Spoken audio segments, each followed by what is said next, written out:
Hi friends, welcome to தெய்வாவின் தன்வி. நம்ம சேனலை first time பார்க்குறீங்கன்னா சப்ஸ்கிரைப் பண்ணிவிட்டு பாருங்கள். இன்றைக்கி நம்ம சேனலில் 2 days செஞ்சாப்பில் எடுத்த விளாக் தான் பார்க்க போகிறோம். இது ஃப்ரைடே அன்னைக்கு. ஃப்ரைடே மிளகா காய வச்சுட்டு பாப்பாக்காக தோசை ஊற்ற வந்தேன்.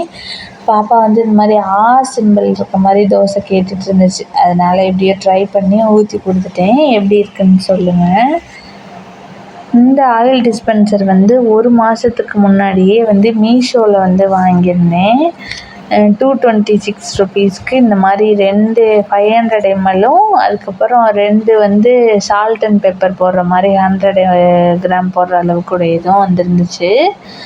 1 மந்த்தாக யூஸ் பண்ணியும் பார்த்துட்டேன். ஆனால் நல்ல சூப்பராகவே இருக்குது.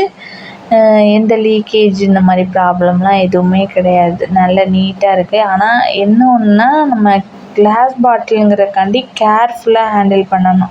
அதானே தவிர மற்றபடி சூப்பராகவே இருந்துச்சு. 226 rupeesக்கு நல்ல ஒர்த்தான ப்ராடக்ட் தான் சொல்லுவேன். நிறைய யூடியூப் சேனல்லலாம் இந்த ஆயில் டிஸ்பென்சர் பார்த்துருக்கேன். நான் இதுக்கு முன்னாடி யூஸ் பண்ண ஆயில் டிஸ்பென்சர் ஃப்ளிப்கார்ட்டில் டெல்லியில் இருக்கும்போது ஒரு ஆஃபரில் 1 ரூபாய்க்கு வாங்கினேன். வெறும் 1 ரூபாய்க்கு வாங்கினேன். ஆனால் அதோட ஃபால்ட் என்னென்னா ஆயிலெலாம் நல்லாவே இருக்கும். நம்ம ஆயில் தீர்ந்த பிறகு திருப்பி ஆயில் ஊற்றுறதுக்கு ஓப்பன் பண்ணோம்னா ஓப்பன் பண்ணவே முடியாது. அந்த ப்ராப்ளம் இந்த இதில் இல்லை. இந்த மாதிரி மேலே ஒரு கேப் கொடுத்துருக்கறனால அது ஈஸியாகவே ஓப்பன் பண்ண வருது. க்ளீனிங்குமே நல்ல ஈஸியாக இருந்துச்சு. இந்த ஆயில் டிஸ்பென்சர் நீங்களும் வாங்கினா மீஷோவில் போயிட்டு ஆயில் டிஸ்பென்சர்னு போட்டிங்கன்னா நிறைய ப்ராடக்ட் வரும். அதில் பார்த்து செலக்ட் பண்ணி வாங்கிக்கோங்க. இது கூடவே இந்த மாதிரி 2 குட்டி கிளாஸ் ஜாருமே கொடுத்துருந்தாங்க, சால்ட் அண்ட் பெப்பர் போடுறது. நான் சால்ட் பெப்பர்லாம் போட மாட்டேன். அதனால் இதில் கரம் மசாலா தூளும் பிரியாணி மசாலாவும் போட்டு வச்சுருக்கேன். பார்த்துட்டு எப்படி இருக்குன்னு சொல்லுங்கள். இது நல்ல நீட் லுக்காகவே இருந்துச்சு கிச்சனுக்கு. நிறையா யூடியூப் சேனல்லாம் பார்த்துட்டு சில பொருள்லாம் வாங்க ஆசையாக தான் இருக்கும். ஆனால் அவங்களாம் வீடியோ பர்பஸ்க்காகவும் வாங்குகிறாங்க. இன்னொன்று ஏர்னிங் இருந்தால் நம்ம வாங்கலாம். இது நம்மளோட தேவைங்கிறப்ப நமக்கு எது தேவையோ அதை மட்டும் வாங்கிக்கலாம். இந்த ஆயில் டிஸ்பென்சர் கண்டிப்பாக எனக்கு தேவைன்னு தோணுச்சு. அதனால் வாங்கியிருக்கேன். இது வைக்கிறதுக்கான அந்த ட்ரே ஒரு வருஷத்துக்கு முன்னாடியே டிமார்ட்டில் 69 rupeesக்கு வாங்கினேன். நான் நிறைய கிச்சன் ப்ராடக்ட் எல்லாமே இந்த க்ரீன் கலரில் தான் வச்சுருப்பேன். அதனால் இந்த க்ரீன் கலர் ட்ரேவை பார்த்தோன்னே வாங்கிட்டு வந்துட்டேன். சால்ட் போடுறது எல்லாமே க்ரீன் கலரில் மோஸ்ட்லி இருக்கும். அதனால் இந்த க்ரீன் கலர் பார்த்தோன்னே வாங்கிட்டு வந்துட்டேன். இப்போ ஆயில் டிஸ்பென்சரில் ஊற்றி வச்சோன்னா இந்த மாதிரி தான் இருக்குது. இந்த உப்பு ஜாடியுமே லாஸ்ட்டாக பெசன்ட் நகர் பீச் போனப்போ இந்த ரிங்ஸ் போடுவோம்ல, அதில் வின் பண்ணது. அதெல்லாம் ஊற்றி வச்சுட்டு அதுக்கப்புறம் இது டே 2 திரும்பவுமே மிளகா காய வச்சுருக்கேன். ஏன்னா 2 நாள் காய வச்சு அரைச்சா தான் நல்லா இருக்கும்ல. அதுக்காக 2ஆவது நாளுமே நல்லா காஞ்சிருந்துச்சு. இப்போ மிஷினில் கொடுத்து அரைச்சிட்டு வந்தாச்சு.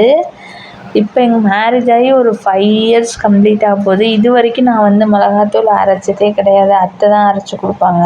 இந்த வாட்டி சுத்தமாகவே காலி ஆயிடுச்சு. நாங்கள் ஊருக்கு போகிறதுக்குமே இன்னும் 1 month கிட்ட இருக்கிறதுனால சரி கடையில் வாங்கி யூஸ் பண்ணலான்னு கடையில் வாங்கினோம். ஆனால் அந்த இது அவ்வளோவா எங்களுக்கு ஒத்துக்கலை, பிடிக்கவும் இல்லை. ரொம்ப காரமாகவும் இருக்குது. இன்னொன்று அந்தளவுக்கு குழம்பெல்லாம் டேஸ்ட்டுமே சுமாராக தான் இருந்துச்சு. அதனால் மிளகா வாங்கி காய வச்சு நம்மளே அரைச்சாச்சு. மிளகாப்பொடி இந்த மாதிரி சிப்லாக் கவரில் போட்டு ஃப்ரிட்ஜில் ஸ்டோர் பண்ணிடுவேன். தேவைங்கிறப்ப மட்டும் ஒரு பாக்ஸில் அப்பப்போ எடுத்துக்குவேன், தீர்ந்தோன்னே மட்டும்.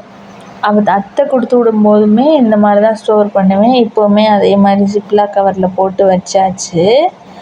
இது சண்டே அன்னைக்கு காலையில் எடுத்தது.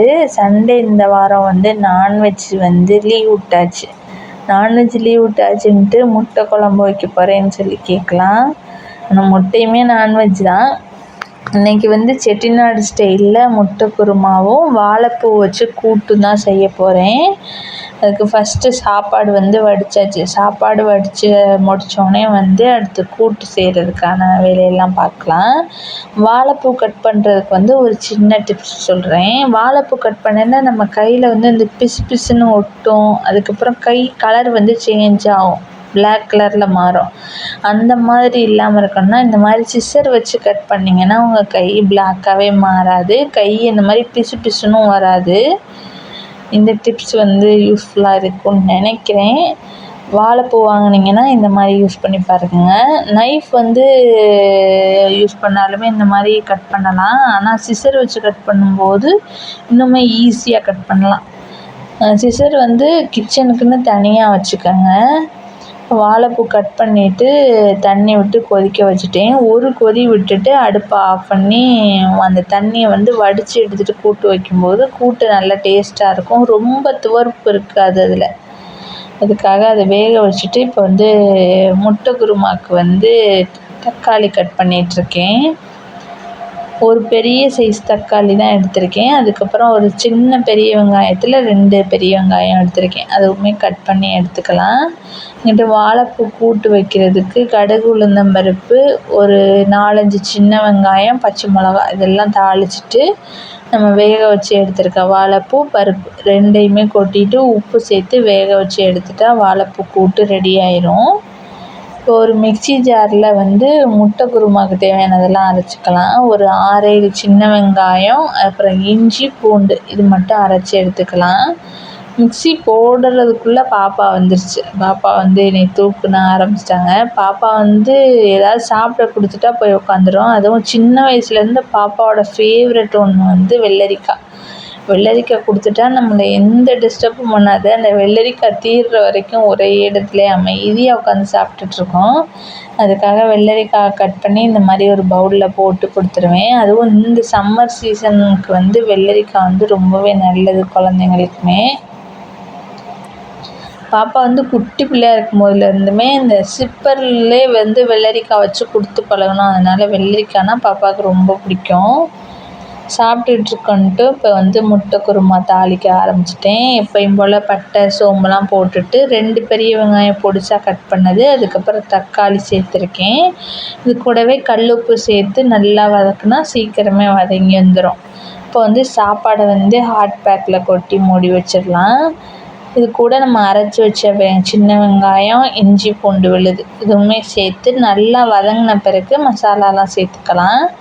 மசாலாலாம் ஒன்றும் பெருசாக இல்லை. மிளகாத்தூள், மல்லித்தூள், மஞ்சள் தூள், அது கூடவே கொஞ்சமாக கரம் மசாலா தூள் மட்டும் சேர்த்துட்டு அரிசி கழுவுன தண்ணி ப்ளஸ் தேங்காய் பால் இருக்கிறதுக்காக அரைச்ச அந்த மிக்ஸி கழுவுன தண்ணி இது 2யுமே சேர்த்துக்கிறேன்.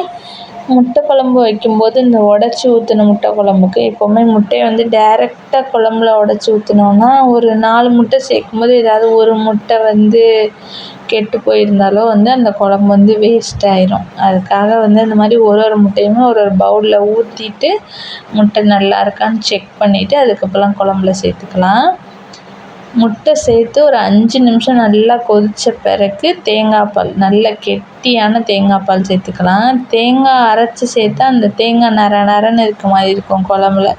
தேங்காய் பால் சேர்க்கும்போது இன்னும் வந்து குழம்பும் டேஸ்ட்டாக இருக்கும். அந்த தேங்காய் சேர்த்த ஃபீலுமே இருக்காது. முட்டை குழம்பு வந்து டக்குன்னு கலந்து விட்டுறாமல் இந்த மாதிரி சைடில் எடுத்து விட்டு கலந்து விட்டால் முட்டை உடையாமல் இருக்கும். அது கூட ஃபைனலாக மிளகுத்தூளும் மல்லித்தழையும் சேர்த்துக்கிறேன். முட்டை குழம்புக்கு வந்து கண்டிப்பாக மிளகுத்தூள் சேர்க்கணும். அப்போ தான் டேஸ்ட்டும் நல்லாயிருக்கும். முட்டைக்கு வந்து மிளகுத்தூள் கண்டிப்பாக போட்டே ஆகணும். இப்போ சூப்பரான முட்டை குருமா ரெடி ஆயிடுச்சு. இந்த முட்டை குருமா ட்ரை பண்ணி பார்த்துட்டு எப்படி இருக்குன்னு கமெண்ட்ஸில் சொல்லுங்கள். இந்த வீடியோ பிடிச்சிருந்துச்சுன்னா உங்கள் ஃப்ரெண்ட்ஸ் அண்ட் ஃபேமிலிஸ்க்கும் ஷேர் பண்ணுங்கள். தேங்க்ஸ் ஃபார் வாட்சிங்.